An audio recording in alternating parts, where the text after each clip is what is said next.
As you can, come on in. You named it, we overcame it. Like and share as you come in. Say good morning.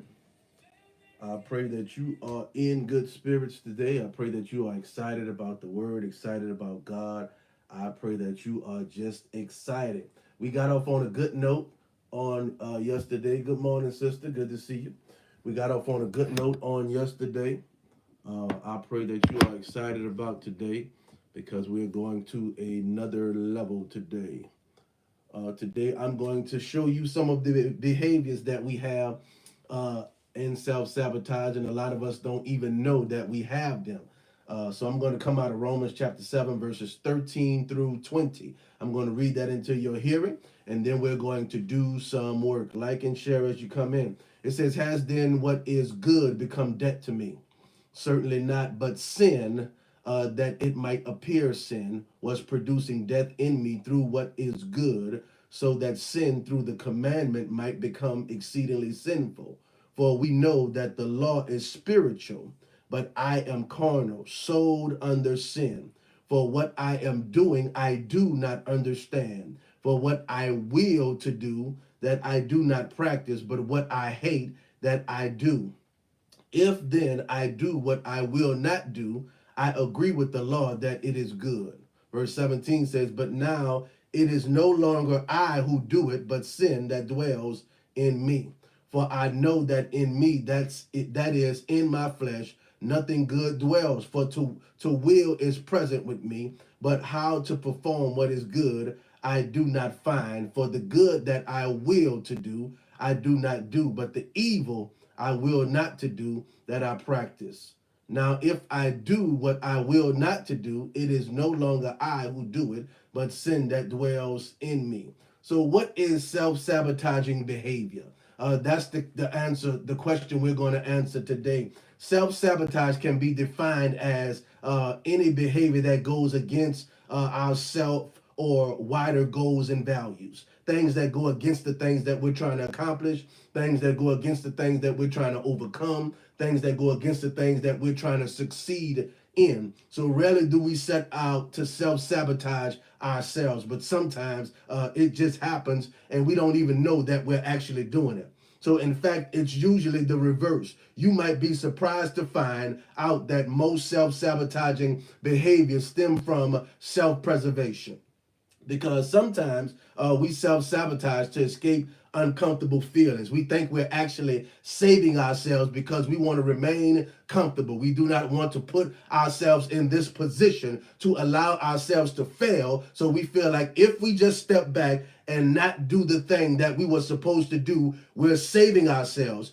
But in truth, we're actually self-sabotaging ourselves. So perhaps we haven't been taught how to manage and process difficult thoughts and feelings. And so we do whatever we can to stuff them down in the moment. But we might, for instance, turn to alcohol or drugs to find some relief about a temporary fix for the thing that we're feeling in the moment. So self-sabotaging behaviors can also be learned. They can be learned and outdated coping mechanisms from the past, if you will. So we may have had to adopt certain behaviors in order to survive when we were growing up. For example, if we grew up in a abusive household, we might have needed to fight our way out of it. But while this hard interior may have helped us back then, if we carry it through adulthood, it's likely to have a damaging effect on our relationship, right? So as the saying goes, neurons that fire together wire together. So when you find yourself dealing with your old exterior, your old interior, your new exterior, your new interior, those two collide. So as put more simply, the brain likes the familiar.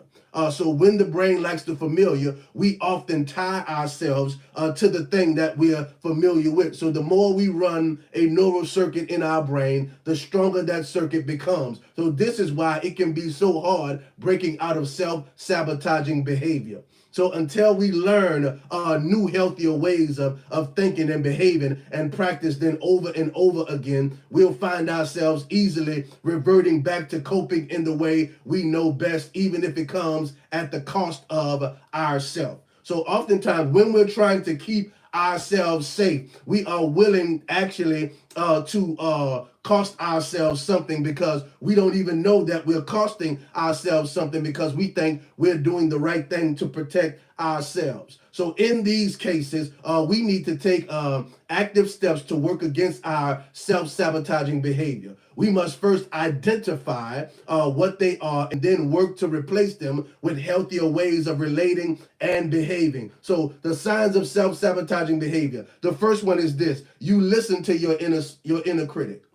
You listen to your inner critic. Romans 7:23 says, "But I see another law in my members, warring against the law of my mind and bringing me into captivity to the law of sin, which is in my members." So you're not good enough is what you're telling yourself. Everyone thinks I'm an idiot, what you're telling yourself. Nothing will ever work out is what you're telling yourself. You're going to mess it all up again is what you're telling yourself. So we all have an inner critic, but we also have a choice as to whether we listen to him or her or not. So there are kinds of techniques we can use for quieting these inner voices. But the first step is to identify it, listen to the kinds of stories it tells us, and realize that it isn't you, but it's what you've been told as a child. It's what you endured as a child. It's what you went through as a child. So you have to be willing to shush that inner critic on the inside of you, because that's not who you are, but that's just who you think you are. And what I mean by that is, because you've been told this thing perpetually, because this thing has been rehearsed in your mind consistently. Now you find yourself believing the lies that have been told. Now you find yourself believing the stories that have been spoken over your life, because someone constantly spoke this into existence on your behalf. Now you believe that's who you really are, but in reality, it's not who you are. It's just what you've heard. And because you've rehearsed this in your mind, not only do you hear their voice, now your voice is beginning to speak the same thing to you. So you're constantly believing the lie that has been spoken over your life. Remember when we talked about identity? When you talk about your identity, it's not what people say about you that matters. It's not what happened to you that matters. It's not what you've been through that matters. It's what God has spoken into your life and what he has created you to be that matters. So you are your own worst critic. Somebody say, I gotta stop criticizing myself.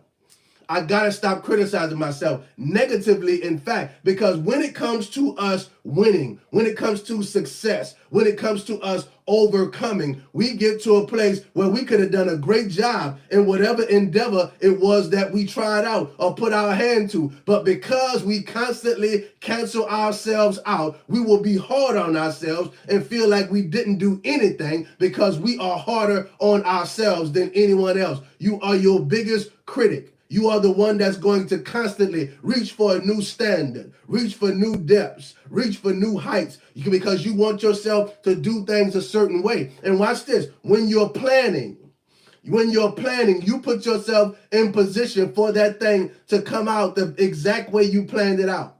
And life just does not work like that. You have to be willing to be flexible. You have to be willing to make adjustments. You have to be willing to take detours. Why? Because when certain obstacles come before you, you're going to have to do it a certain way. Watch this. Number 2, you procrastinate.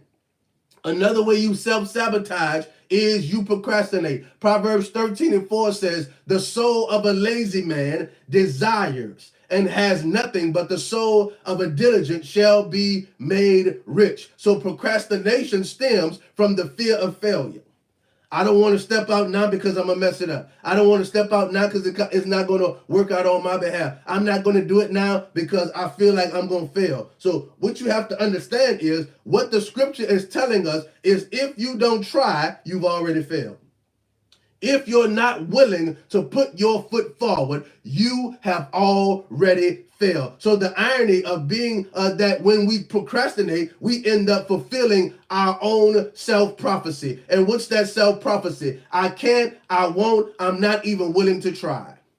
I can't, I won't, I'm not even willing to try. So next time you feel the pull to put things off, acknowledge the discomfort and do it anyway. Why? Because if I don't do it anyway, and I constantly reserve myself, I constantly put myself on the back burner, I constantly sit there with my arms folded and my legs crossed, and I'm not even willing to try, I have already failed. The spirit of procrastination comes to steal your movement. It comes to turn your moment into a monument. The spirit of procrastination comes to silence you and keep you in an isolated place, in an isolated position, in a position where you're not willing to produce. You're not willing to move. You're not willing to go forward. You're not willing to you're not willing to be a doer and see what happens on the other side of the thing that you're in. So when the spirit of procrastination comes, the spirit of procrastination comes to hinder you and hold you hostage. So it wants you to remain stagnant. And anything that remains stagnant too long begins to start stinking. I don't know where you're from, but in Louisiana, we have mosquitoes. And we have big mosquitoes. And if you allow water to remain stagnant in a certain place for a certain period of time, that water is going to begin to stink and is going to attract mosquitoes. And those mosquitoes are not only going to hover around that water, but eventually those mosquitoes are going to begin to bite the person that's close to that water. So those mosquitoes are going to begin to bite you. Why? Because you've allowed that water to remain still in one place and remain stagnant and started stinking. So now you have to deal with those mosquitoes. I bind the spirit of procrastination off of your life, that spirit of laziness, that spirit of slothfulness, that spirit that comes to kill your production, your purpose, and the promises that God has over your life. You're worrying about your destiny. You're worrying about that next place. You're worrying about that next level. You're worrying about that growth, that maturity, that promotion in the spirit and in the natural. But the only way that thing is going to happen for you is if you're willing to not procrastinate and produce something productive on your behalf and God's behalf. So watch this. Not only do you can't procrastinate, but then watch this. You avoid anything that runs the risk of pain.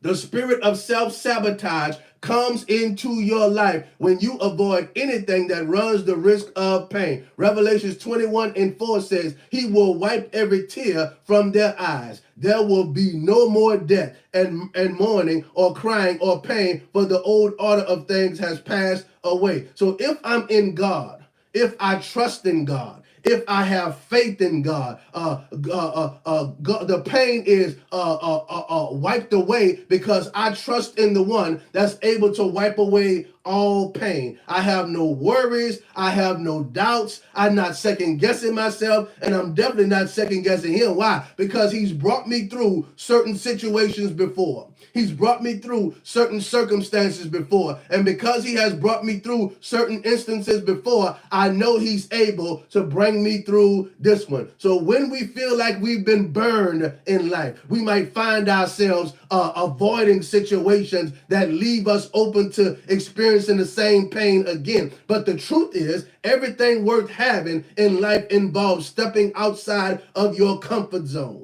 Love included. If I'm going to have love, if I'm going to have great relationships, if I'm going to be productive, if I'm going to succeed, if I'm going to win, I have to be willing to step outside of my comfort zone. Why? Because if I'm not willing to step outside of my comfort zone, I'm not willing to be productive. I'm not willing to win. I'm not willing to overcome. Why? Because I'm not willing to allow God to help me through the situation that I'm in. But the truth is, everything worth having in life involves stepping out.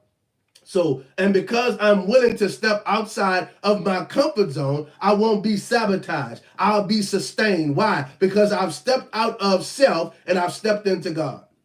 I've stepped out of self, I've stepped into God. Because when you're in self, self will cause you to self-sabotage yourself. Why? Because self will tell you, don't move, stay there. Remain where you are. Because if you step outside of yourself, you're going to mess this thing up like you did before. Somebody slap yourself on the hand and say, self, behave yourself.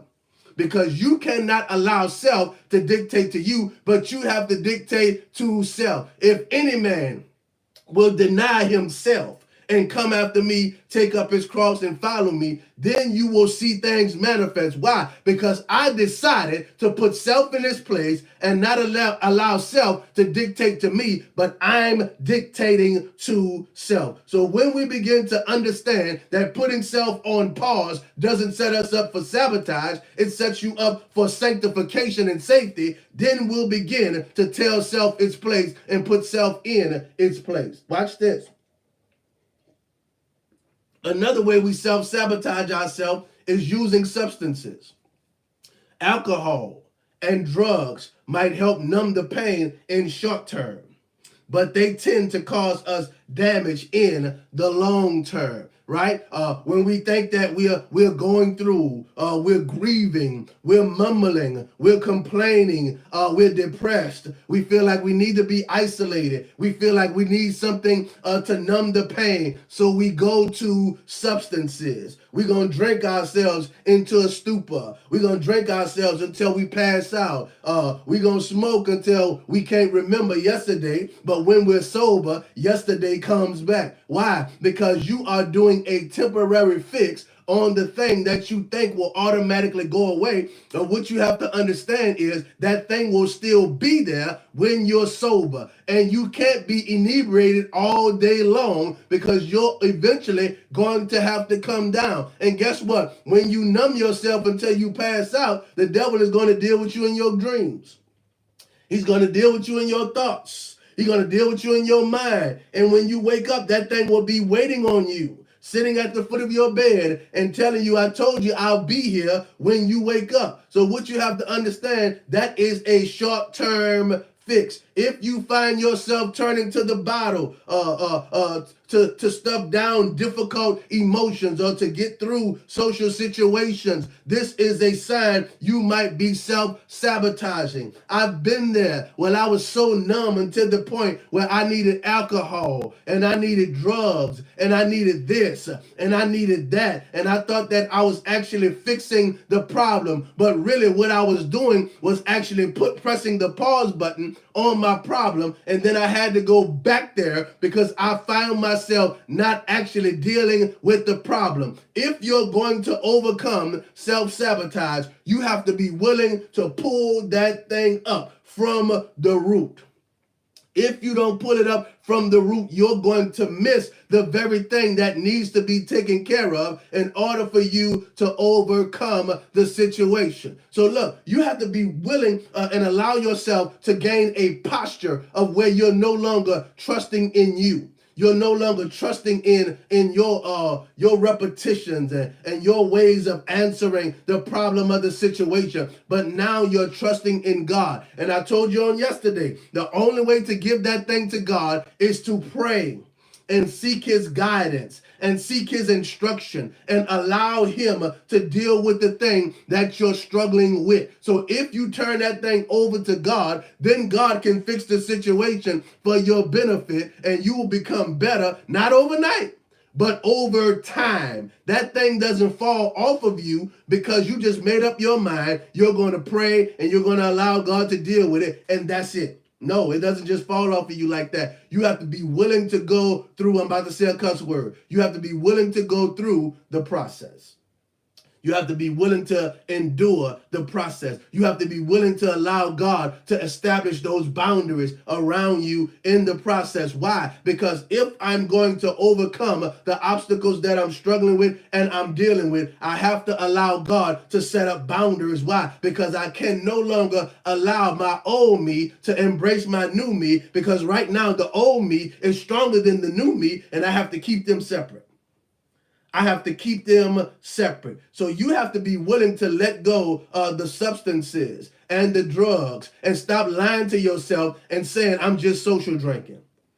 Because guess what? I used to drink a lot, and social drinkers don't get to the point where they can't drive home.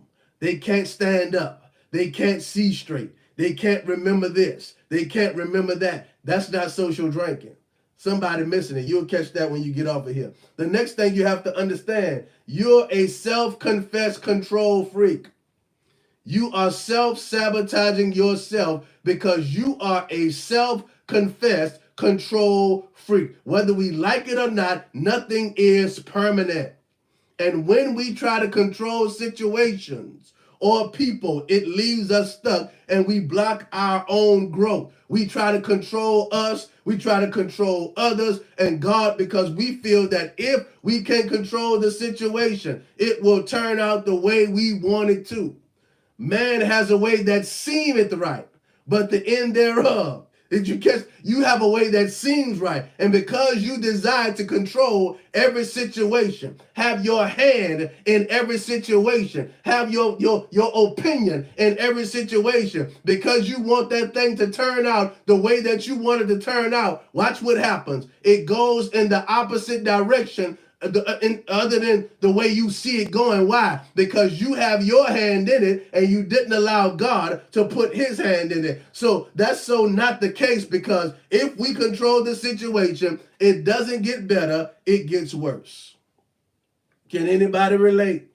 Have anybody seen themselves in any of these instances? You cannot control the situation. You have to allow God to control the situation. Why? Because if you constantly control the situation will not turn out the way you feel the situation should turn out. You're going to miss the mark in the success, in the manifestation, in the production that you're trying to get in the situation, because you feel like if you're in control, that thing is going to happen the way you want it to happen. Watch this. I use this example all the time. There's somebody on here this morning and you found yourself being the victim of a situation, and you made a pact with yourself and you said, I'm never going to feel this way again. I'm never going to be in this position again. I'm never going to have these feelings again. I'm never going to allow people to get the advantage on me like this again. And when you make that pact with yourself, you become a control freak, because you feel like you have to control every situation. And what you do when you do that is you're basically saying, God, I'm not even going to allow you to control this thing that I'm dealing with, but I'm going to control it. And what you're actually doing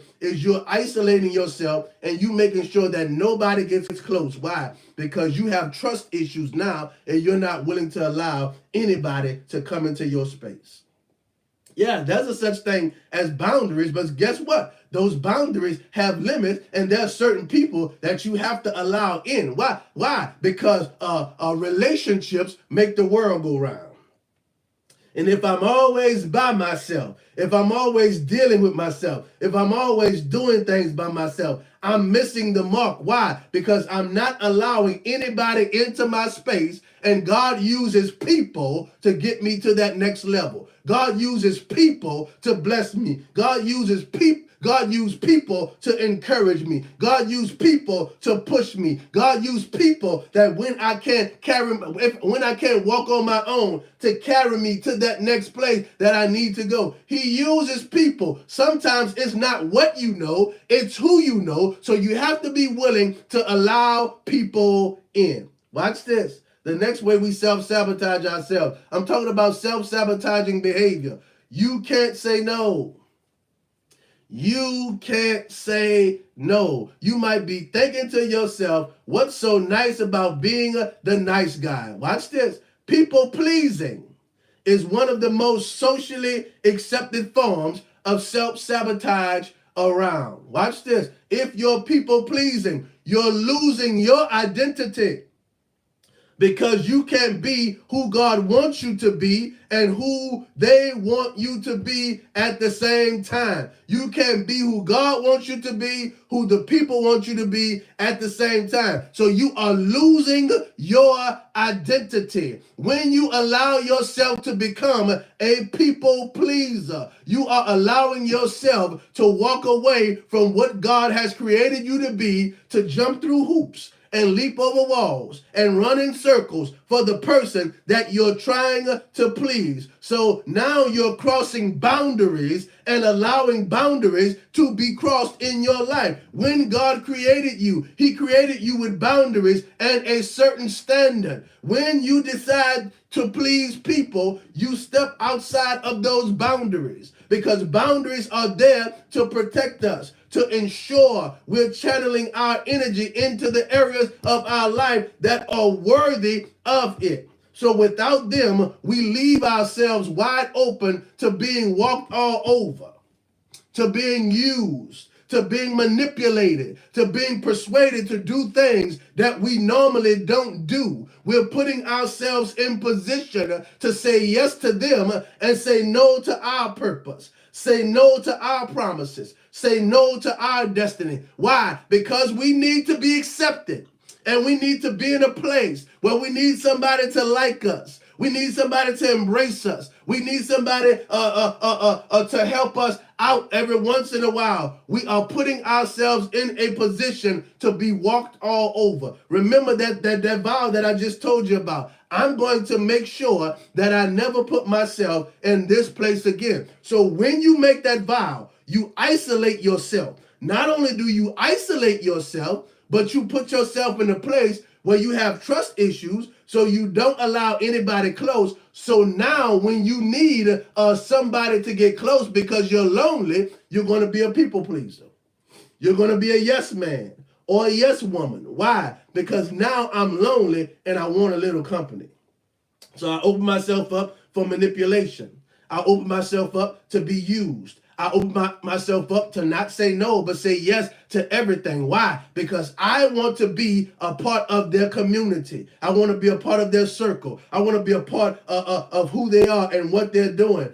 So when we leave ourselves wide open to be walked over, we are basically telling people that it's okay to do whatever you want to us because we don't care how we are treated. We just want to be accepted. Watch this. Self-sabotage. I care less about me and more about how others feel about me. Catch that. I care less about me and more about how others feel about me. You put yourself in a position to lose yourself in that situation because it's not a relationship. It's a situationship. Why? Because you're just allowing that person in for a little while so you can feel accepted. And after you feel accepted and they do all they're doing to you and you come to yourself, then you're going to separate from them and go back into your cave. Situationship. I need you to catch that. The next thing you have to understand about self-sabotaging behavior, you're a caretaker or a fixer. If I'm coming down your street, if I'm on your couch with my feet on your coffee table, I need you to wave at me. You're a caretaker or a fixer. You feel like you can fix every situation. You feel like you can fix every circumstance. You feel like you can fix everything they're going to. Basically, what you are, you're crutches for them because they can lean on you, or you're a walker. And they could take you at a slow pace, but they're still leaning on you. So constantly looking after other people can serve as a distraction from facing our own issues, right? It can also be a sign of codependency, if you will. You spend more time trying to make sure others are good and you neglect yourself. You spend more time making sure others are good and you neglect yourself. So how can you win when you spend more time focusing on others instead of yourself?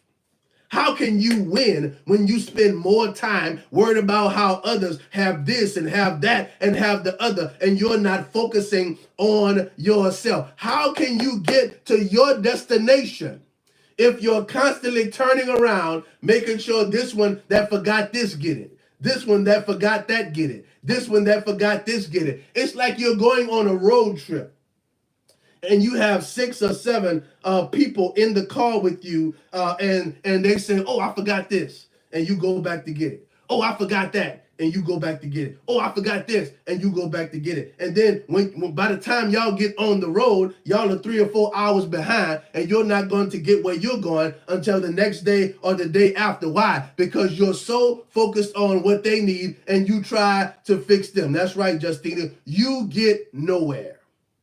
You get nowhere. So how can you win when you spend all of that time going back for what they need and you're not focused on what you need? You play God for other people and you expect God to be God for you when you're trying to be God for other people. But guess what? If you're trying to be God for other people, God can't be God for you because he don't know you. You're not spending time with him. You're not in a communion with him. You're not in a covenant with him. Why? Because you're trying to be him for other people when other people need to have a relationship with him for themselves.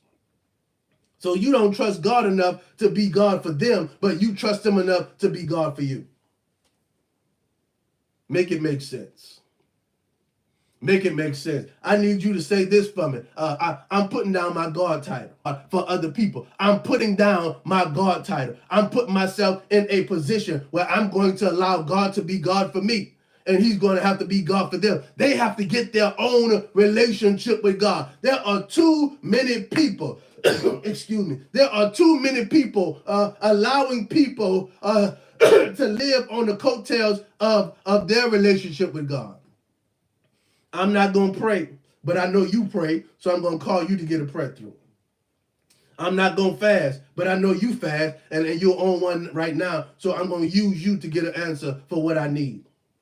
I'm not going to worship, but I know you worship, so I'm going to tap into God through you. No, you cannot be God for them. They have to be God for themselves.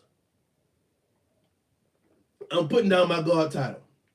Look what Proverbs 3, 5, and 6 says. Trust in the Lord with all your heart and lean not on your own understanding. In all of your ways, submit to him and he will make your path straight. I have to trust in God over all else. I have to trust in God for what I'm believing him for. I have to trust in God for what I need him to fix. I have to trust in God for what I need him to correct. So you have to do the same thing also. I can't be God for you. You have to have a relationship with God for yourself. Next one is this. When you're dealing with self-sabotaging behavior, you suffer with low self-esteem. You suffer with low self-esteem. You suffer with low self-esteem. 1 Peter 2 and 9, but you are a chosen generation, a royal priesthood, a holy nation, his own special people, that you may proclaim the praises of him who called you out of darkness into his marvelous light. So when we don't believe ourselves to be worthy of the good stuff, we might subconsciously set ourselves up for failure. We disqualify ourselves. We down talk ourselves. We beat ourselves up. We allow ourselves to not believe that we're worthy of the thing that God desires to do in our lives. We devalue ourselves. We tear ourselves down through our thoughts and our words. We disqualify ourselves from receiving the things that we are worthy of receiving. So because we have a low self-esteem, we self-sabotage ourselves, not by other people's words, but by our own words. Because when we look in the mirror, that person that we're looking at, we do not feel like that person is worthy to receive anything from God. We feel like that person that we're looking at is not a victor, but a victim because we have low self-esteem and because we've allowed ourselves to be in a place and space in our minds and in life where we are not allowing ourselves to receive the words that God has spoken over our lives. So we feel like everything that we believe in God for will not happen. Why? Because we don't see ourselves in that position, with that mindset, with that value, and with that worth in life. And because of our low self-esteem, we cancel the blessings. We don't feel like we qualify for the gifts, so we don't use them. We don't feel like we have the talents and the abilities that we have because we don't feel like we are worthy, and God needs to choose somebody else because when he picked us, he made a mistake. I need you to get that Gideon spirit off of you because you are worthy. The angel goes unto Gideon. He says, what are you doing, mighty man of valor? And Gideon says, I'm not a mighty man of valor. For one, I'm hiding in a cave because I'm hiding from my enemies. From two, I'm the weakest in my tribe. For three, my family is the weakest in our village. So I'm not worthy to be called a mighty man of valor. So you are making excuses for the thing that God is calling you.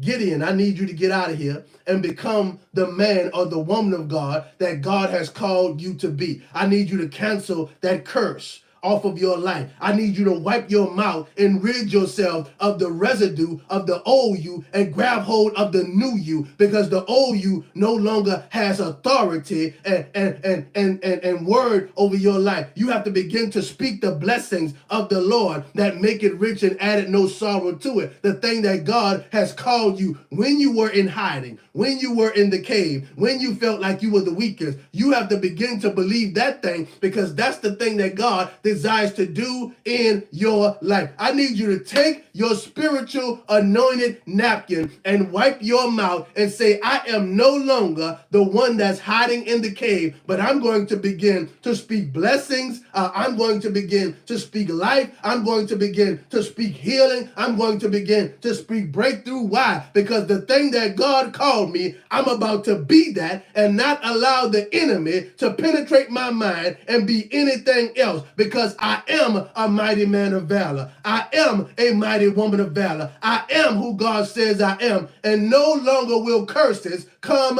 out of this mouth. Watch this. So in this sense, we stay safe by proving to ourselves that we were right all along. I'm not going to step out on that. I'm not going to try to do that. I'm not going to move on that. Why? Because I know that if I do, I'm going to miss the thing that God is trying to do in my life. But guess what? If you do, you might just make it. You might just make it. I got a Bible for you. There were 4 lepers sitting by a gate outside of a city. and one says to the other 3, why should we sit here and die? When we could just go into the city and we might die and we might not. But if we sit here and die, I'll feel worse because we didn't even try. But if we go into the city and we don't die but live, I'm going to feel better because we tried. Somebody's sitting outside of the gate and saying, let's just die here. But God sent me to tell you, let's not just die here. Let's go in and see what's on the inside. And when they got on the inside, they saw riches. They saw food, they saw jewelry, they saw worth and value, and they did not die, but they lived. And not only did they live, but they were able to become a blessing to others. Why? Because they were willing to share the things that they found and not keep them to themselves. Somebody's about to walk through the gate. When they made up their mind, they were going to sit on the outside of the city and die. But you heard my voice this morning, and you made up your mind that you're not going to sit on the outside of the city and die, but you're going to go in and grab hold of the thing that God has for you. And not only are you going to grab hold of the thing that God has for you, but you're going to share it with somebody else. Somebody say, my breakthrough is on the way. Somebody say, my breakthrough is on the way. I'm not going to sit out here and just die, but I'm going to try. I'm going to try. I'm going to try to go in and see what the Lord has for me. I'm not going to just sit here and die. So we weren't even willing to try. And because we weren't willing to try, winning isn't even possible. But if you're willing to try, winning is possible. It is possible. It is possible. I feel a shift in the spirit. So how to break free from self-sabotage? Breaking free from self-sabotage usually involves delving into the past to discover where it stems from. You have to get to the root of that issue. Once we're able to pinpoint where the behavior started and what role it served, we can practice self-compassion and self-forgiveness for what we did when we were in survival mode, when we simply didn't know any better. Because when you're in survival mode, you say things that you don't really mean, because you have no knowledge of what you're saying. You do things that you don't really mean to do because you have no knowledge of what you're really doing. And from there, we can begin to learn healthier, more effective ways of behaving, which will serve us in the long term. I'm going to speak this over your life, and I pray that you receive it in the spirit. You're not stuck. I need you to grab that. You're not stuck. You have momentum, you have movement, you have faith, and you have the ability to walk in what God has called you to walk in. You can break the cycle. As a matter of fact, I break the cycle off of your life right now in the name of Jesus. You're no longer hindered. There's no longer a foothold on you. There's no longer a stronghold on your mind. The cycle has been broken. And number 3, you can heal yourself. How do I heal myself, Pastor? You heal yourself by speaking the thing that you're struggling with out of your mouth and allow God to deal with it. You're not stuck. You can break the cycle. You can heal yourself. You have to be willing to not just sit on the outside of the gate, but you have to be willing to walk in the gate and see what's on the other side. Because God has great things for you, and I believe that those things are going to manifest on your behalf, but you have to believe them also. And how do I believe them? I believe them by wiping the residue of curses and confessions that are not of God off of my mouth and begin to speak life. Begin to speak blessings. Begin to speak favor. Begin to speak healing and wholeness over my life, and no longer get in agreement with what the devil is speaking, but get in agreement with what God said. Get in agreement with what I read. Get in agreement with what has been prophesied and spoken over my life, and begin to prophesy and speak it over yourself. Somebody said, I'm healed. The cycle is broken. I'm no longer speaking curses, but I'm speaking blessings. We have to begin, to cancel the assignment of the enemy off of our lives. And the first place we do that is here and here and in here. Pull that thing up by the root. I told you we were going to another level. Tomorrow we're going to an even higher level. I pray this blessed you. I pray that this stirred something on the inside of you. I pray that this really reached down deep on the inside of you and pulled up that new you and pushed down that old you, because God desires to do something great in your life and on your behalf. I'm going to pray, and I'm going to believe God for your healing. I'm going to believe God for your breakthrough. I'm going to believe God for your manifestation being released over your life. So I pray that you are in a good space today after receiving this word. And I pray that something was stirred on the inside of you today. I'm still learning this YouTube thing, but I thank you all for tuning in on YouTube. If you desire to sow seed today, you can do that. Love you too, Cradell. You can do that at $REIGNCC to sow into my church, or you can text REIGNCC to 54244. Also, if you desire to be a blessing through Zelle, you can do that at vernellcooper@yahoo.com if you have Zelle. And if you desire to be a personal blessing to me, you can do that at $PV Cooper Jr., all capital letters. If you have not shared this, if you have not liked this, do that for me. If you have any special prayer requests, put them in the comments real quickly, and I'm going to pray and believe God for whatever it is that you're believing God for. I believe in the power of contact and agreement, even if it's virtual. So I love you too, Auntie. I appreciate you. So even if it's virtual, Father, we just bless you today.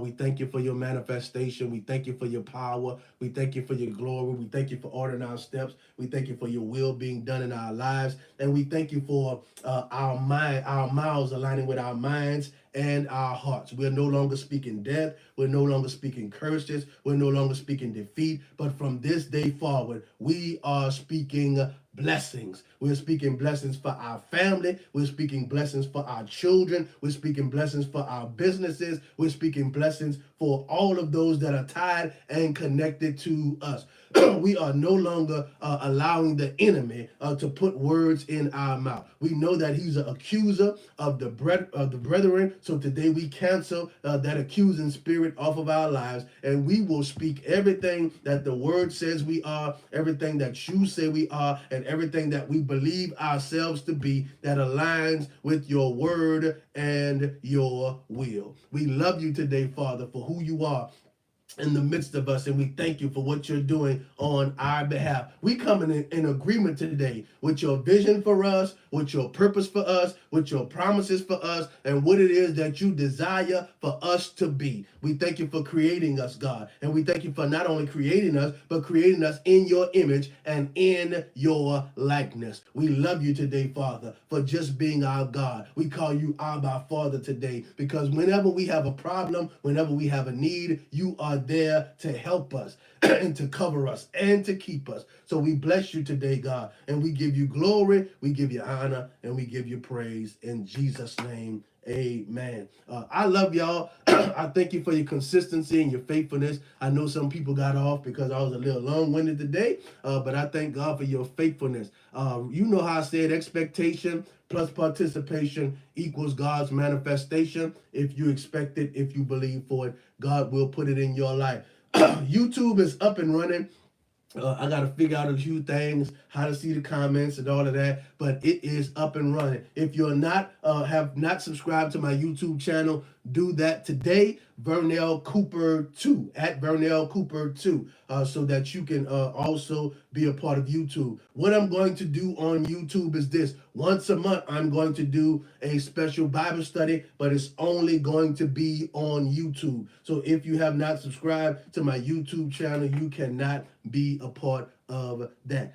So make sure that you subscribe and let's get those numbers up. I appreciate everybody on here. Remember, our God is exalted, the devil is defeated, and we have the victory. We do not have to fight from our place of victory because victory is already ours. Also remember, God does not change. He remains the same. He's the best friend that you will ever have. Remember this.